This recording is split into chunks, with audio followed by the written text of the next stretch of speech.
Well, get a load of this, will you? You know, there's a bit of a saying that goes, getting stuck is the price of admission to four-wheel driving. You know, it doesn't matter if you're one of the hardcore nutters that goes out looking for the toughest tracks they can find, or maybe you just accidentally take a wrong line when you're heading into camp. At the end of the day, if you four-wheel drive long enough, it's inevitable, you're gonna get stuck.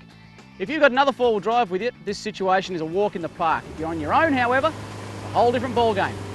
I'm Graham Cale from Four Wheel Drive Action, and today I've got the Isuzu MU-X well and truly stuck on purpose so I can demonstrate some handy solar recovery techniques just for you.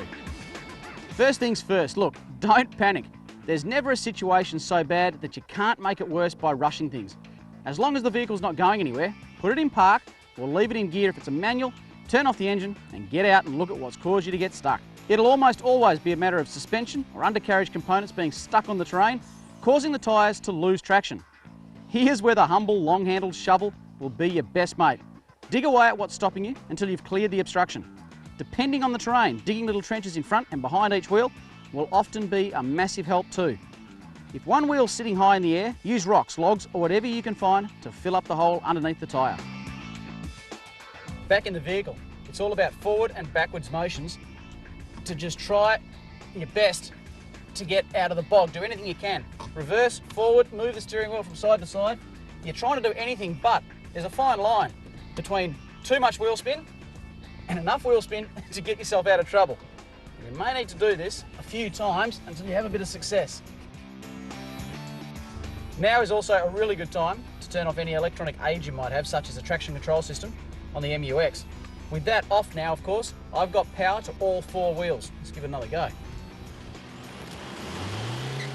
If it's still no go, try dropping another couple of PSI out of your tyres. Don't go overboard though. You'll increase available traction, but you'll actually decrease underbody clearance at the same time, so go easy. I tell you though, if all else fails, it's time to ring a mate, but that's not happening today. This is it.